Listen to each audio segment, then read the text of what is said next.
Well, this is gonna be fun. Oh boy.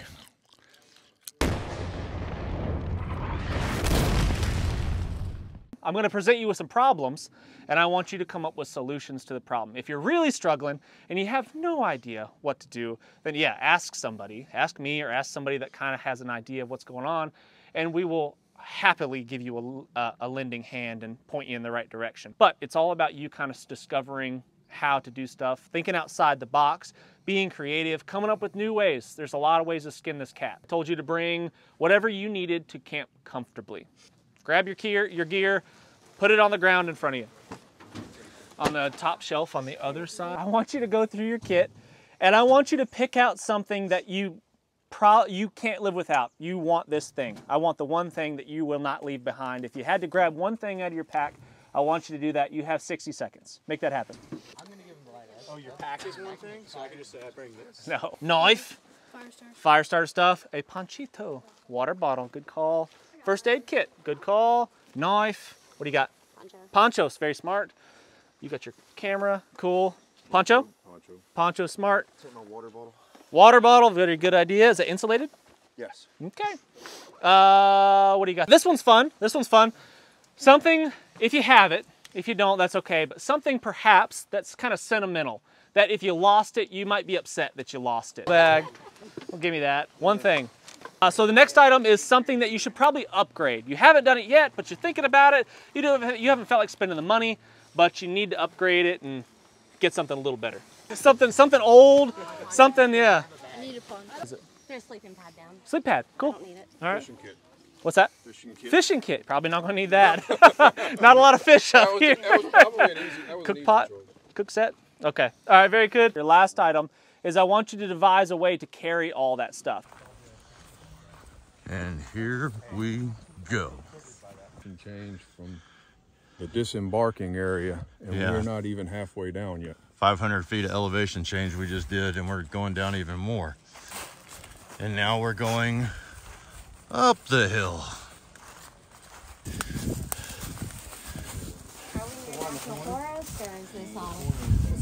Are we bordering national forest?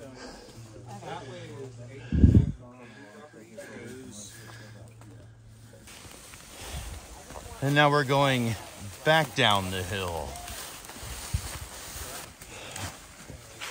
And then we go back up the hill. Yeah, somebody once asked me, said, hey, if you could pick one person to be with you on a desert island, who would it be? It wouldn't be Jason Salyer. No. Because he'd be like, this isn't miserable enough. I put your fire out while you're asleep. What are you gonna do? Yeah, what are you going to do now? I'm filming you. No, I'm filming you. I'm filming you. No, I'm filming you. I'm filming you. To you by the letter S and the number 3. Suck times 3. We are literally traversing across mountainous terrain, trying to run into the mountain people. We haven't found them yet. All right, seriously, what are we doing? We're traversing across the mountain right now, But why? so you can tire us out. So we can do challenges later. What do you have with you? I've got my grail, my poncho, or cloak rather. I've got my knife. Oh, and food. You brought food. I didn't want to bring food, but you made us take something out of our packs that I didn't want to bring. Yes. What was that? You did them all. I was counting because there's 4 items plus the 5th you carry with. Okay. Well, wasn't there one that you didn't need? Like you shouldn't have brought? Yeah, like I should have brought an oxygen tank. Yeah. One of the items was something that you shouldn't have brought. Yeah. Something you probably didn't need. You would not bring, yeah. Okay. And now we're going back down the mountain. It's not ideal. This is all we've got. It's just this very small, tiny little trickle of spring water right here that Daniel peed in upstream. Yep. So watch out for that. I really don't. It's not level at all. It's not flat. There's probably a game trail crossing this somewhere right here. There may or may not be widowmakers all around us. I see very little firewood. So this is a good spot for us to camp for today. Repeat that again. So, this is a good spot This is a good spot for us to camp because it's the opposite of According what to you Jason actually want. Salyer, this Yeah. is the best spot So for us here's to the camp rules. because it's the Here's worst. rules. You guys are going to make camp, Okay, you're gonna make camp, you're gonna set yourself up, but here are the rules. You can't go. You can't go onto the road up there. I think there's a road right there. Yeah. You can't go up there to the road. Can't go anywhere near it. I want you to be at least 20 feet away from that road, a minimum. You can't go upstream of this log. You can't. Yeah. No, nothing above. Because the spring source is right there. Right. Yeah. Nothing upstream of this log right here. And I want you to stay basically in this funnel right here, this draw, this little valley we've got going on here. You can't go maybe more than 100 feet up the hill this way, and definitely no more than 100 feet up the hill that way. You got to stay right here in this draw, if that makes sense. If you can find a flat spot to camp, I'm probably going to kick you out of it. So don't pick a flat spot to camp. Make it flat, okay? If you want a flat spot to lay down, you make it flat to lay down. I don't care if you build some sort of structure that's elevated and flat. I don't care how you do that. You could dig down into the earth and make it flat.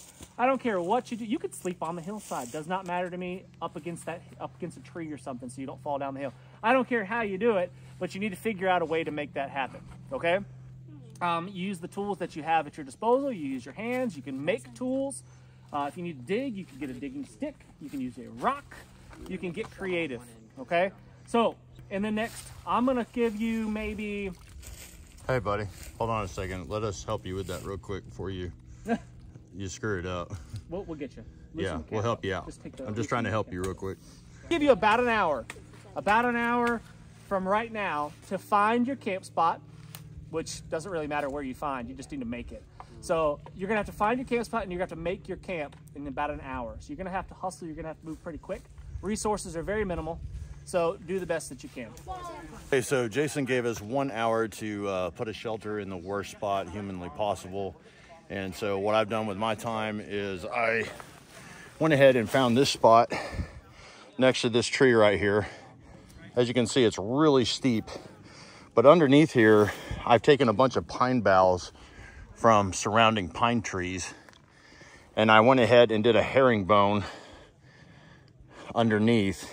And so what I've done is I've put debris on top of that, and then I put debris inside the bag that holds my cloak, and I went ahead and put my jacket and my insulation layer inside of here to keep it from getting wet.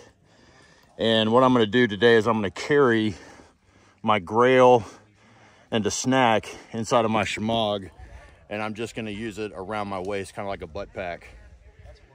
And that's all the time we have, so we'll see how everybody else fares. What do you think we should do next? Fire for warmness. Fire for warmness? Yeah, we could make fire. Are you cold? No. I'm not I'm cold. not really cold. Yeah, I'm not cold at all. Is it going to be chillier tonight? So maybe we should maybe gather firewood if we want to have a fire later on tonight, assuming you have a way to start a fire. Maybe I don't know. Put it in a dry spot. What's that? Maybe put the firewood in a dry spot. Possibly, yeah. Stack your firewood up, because if you anticipate it's going to rain, keeping your firewood dry is always helpful. I've had to build shelters for my firewood before, which is really annoying. So that's something that we might have to do. What about water? Are you guys thirsty yet? Yeah. Okay. So I think water is a really good priority for us.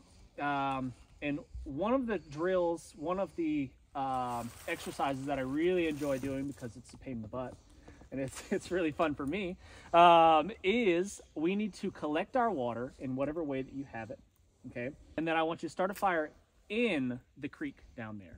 I want you to start your fire in the actual flowing stream water. I want you to figure out how to make that happen. Your fire has to be built where the creek is. All right, let's make that happen. Let's go. Ooh, that's a little dusty.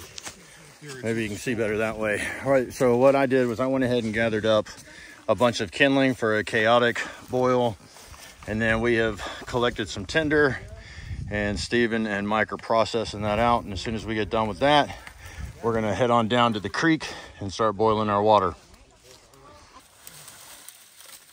This is gonna be fun. Please do not fall and paralyze yourself. It just got real world, baby.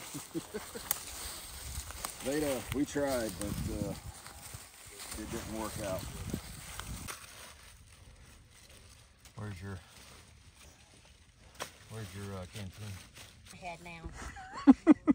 You're welcome. An outcast that is so fresh and so this bombs over back. Ain't nobody fresh as me. I'm just so fresh and so clean, clean.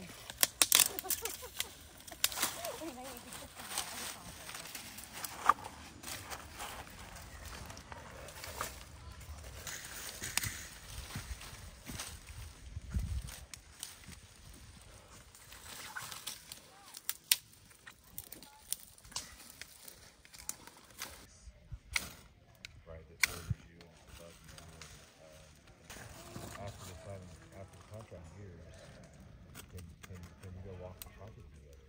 Show me, tell me that you know, right? Somebody's been here 30 years, and I just walked in the first day. And he's a weird dude. He's odd, but he's not. I feel like he was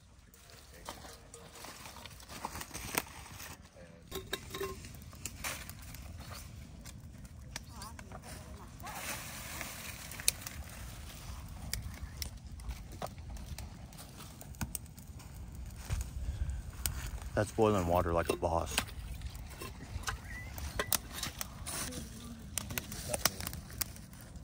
For this, watch this. Oh, All right, in your water. Sorry about that. Oh, you're just gonna put it all the way out, aren't you? Yeah, that's the plan. Thanks, Dave.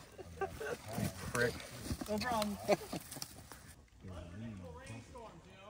Yeah, that was a torrential downpour in the creek.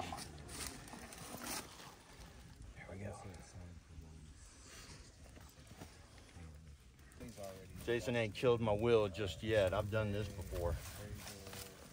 I got a little flame, so all I gotta do is keep fueling the fires. This is why proper preparation is key. Get your fire going again when it's gotten soaked.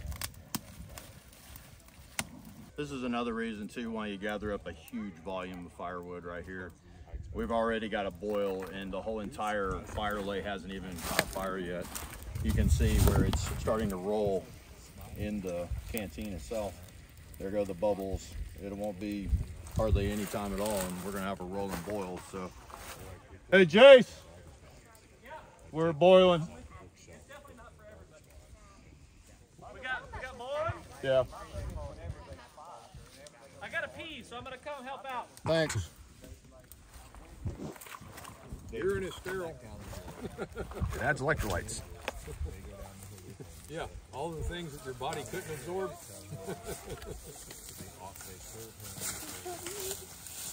Nice. Telling them this is why it's important to set up your fire lay, do all your processing beforehand. And if we hadn't had this volume of wood to start with, we couldn't have got it started back up again. So. Yeah. You shall see, my friend. Oh, let me get that. Hold on, wait for it. Do it.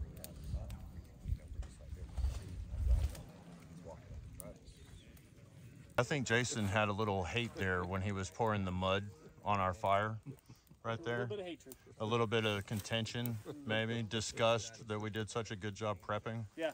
That's what it was, right? Yeah, it's annoying. If you want to, you can. Put her out.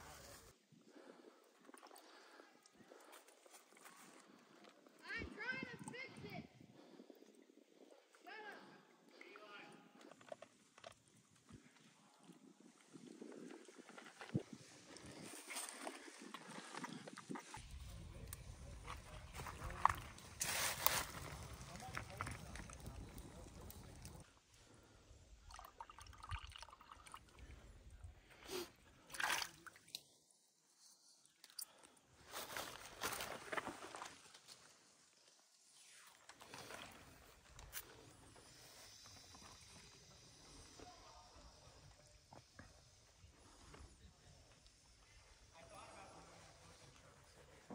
There we go. Good to go. Okay, so the next thing we got to do is Jason has given us an assignment. You got to go 200 meters due east of the location that he set. You cannot use a compass, you cannot use your phone, cannot use a GPS, etc. The sun is to my right, which means 90 degrees of that is due east, so that's the direction I'm going to head. 56, 57, 58, at the birch tree. Ooh, that's gonna be good.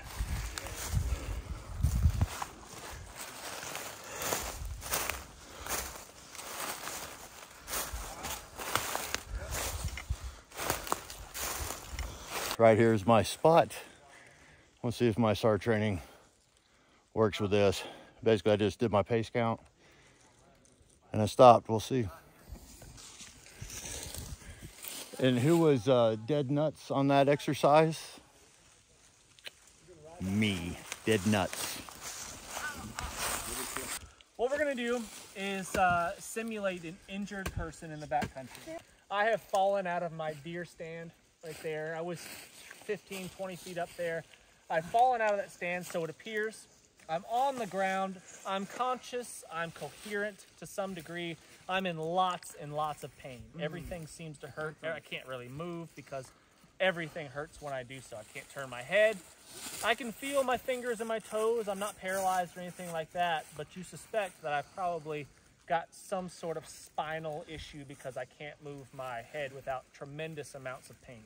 In the ground, and it has impaled my leg and gone through my leg and is now stuck in me like this, still attached to the ground. Imagine this is a stump still attached into the ground. Let's say 911 wasn't an option. Let's say you don't have cell phone service. We can't just call 911. First of all, what would you do? What would your first thoughts be? What would you do in that situation? I don't know if I can actually answer this one or not, being that this is my field. So we'll see what everybody else comes up with, because I know exactly what I would do. When I count to 3, it'll be on 3.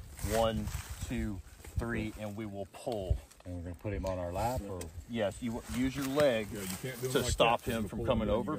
We can't let go of him until he's stable. Oh, this is going to hurt.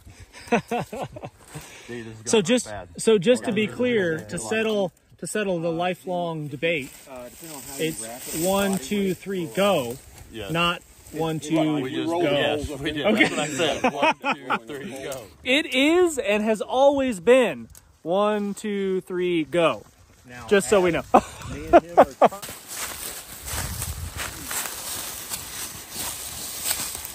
Okay, so we've been doing a day full of just challenges and just, you know, stressing ourselves out physically. And I got to say, this is the very first time that I've ever done a survival challenge where somebody told me to put something or to choose something that I wouldn't normally take. So this time I chose food because I don't normally take food. So I actually have the luxury right now of being able to eat something, which I've never had before. Now, I've only eaten 1 protein bar, and I could, I don't know, make some triple mac and cheese or lasagna, or make a protein shake. I also have the opportunity to put electrolytes into my canteen or to my grail. I've never had that opportunity before. Tonight is going to be a little bit rough. It has been raining off and on, but I do have the cloak. And I was able to find, check this out. This is going to be nice and soft for me to lay on top of tonight. So I can say that most of us are actually looking forward to going to bed and see how we do with the rain. So I think I'm going to go ahead and sign off and then talk to y'all in the morning. I'm tired. This maple almond grain crunch, oh, it's so good. This is definitely easily one of my favorites by Nutrient Survival. This is actually really good. It's like eating Rice Krispie treats that have like really good flavor. It's so good. And I am hungry, but I'm telling you, this is good. Oh yeah, 2 thumbs up.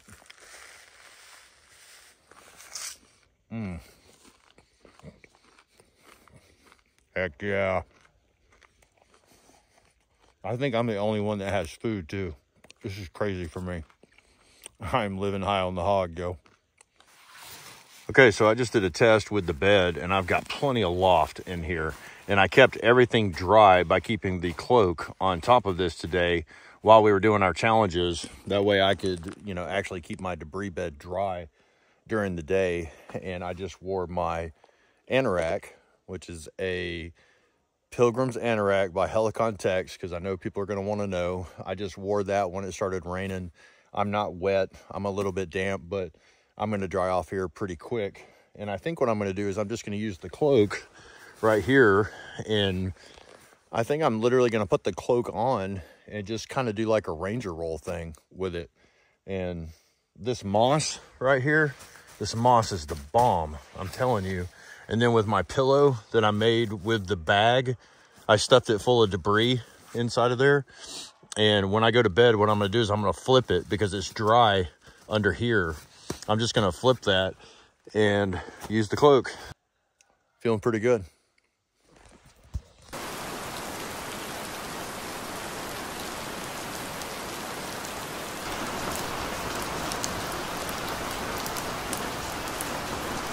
All right, I saved what battery I had left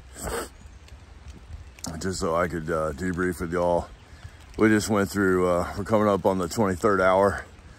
Right now, it poured rain all night long. Some people didn't end up making it. We're all just soaked to the bone, exhausted and tired. My plan was just to lay down as long as I could, and then to make a Palmer furnace for as long as I could, and then to stand up and lean up against a tree. I ended up making it through the night. I'm not gonna lie, it sucked though. I felt really bad for Jason. All he had was a wool blanket. I'm tired and exhausted. I might have got 15 minutes of sleep maybe. And I just heard the hua twice. So now that means I've got to get up this mountain, and it is so steep. It's like a 70-degree angle, maybe 65 degrees. I got about 250 feet to go. I'm just out of breath from climbing up this. I felt bad for a lot of people that didn't make it. A bunch of people tapped. Which I don't blame them. You know, the person with the tent, they had 4 inches of rain in their tent. The only person that stayed relatively dry had a MMS, but they put their shoes outside of it, and water got, their shoes were just, you know, he poured water out of it this morning. Sorry, y'all, I can't even talk hardly. We just went through 24 hours of suffering with Jason Salyer. But hey, you know, we did it. And we did it with 4 items, and then the 5th item was, you know, improvising how you were going to carry that stuff based out of something in your pack. I'm burnt, y'all. I ain't gonna lie. I think I'm supposed to tell y'all to like, share, subscribe, and hit that notification bell. And until next time, feed the volcano or fuel the fires. Oh, let's go. Become a Survival Dispatch Insider. We bring together survival enthusiasts and preppers to share knowledge and skills, which means you can enhance your preparedness for emergencies and ensure the safety of your community. The results you'll get: our community, our courses, and memberships are pretty special. We're focused on ways that'll make a huge difference in your life. Here's a few things you can do as a Survival Dispatch Insider member. Number 1, improve your emergency preparedness by learning skills and strategies from experienced preppers. Number 2, build lasting connections with like-minded individuals to share your passion for safety and readiness. Number 3, access a wealth of knowledge and resources to assist you in protecting you and your community in certain situations. Go to survivaldispatch.com to get started.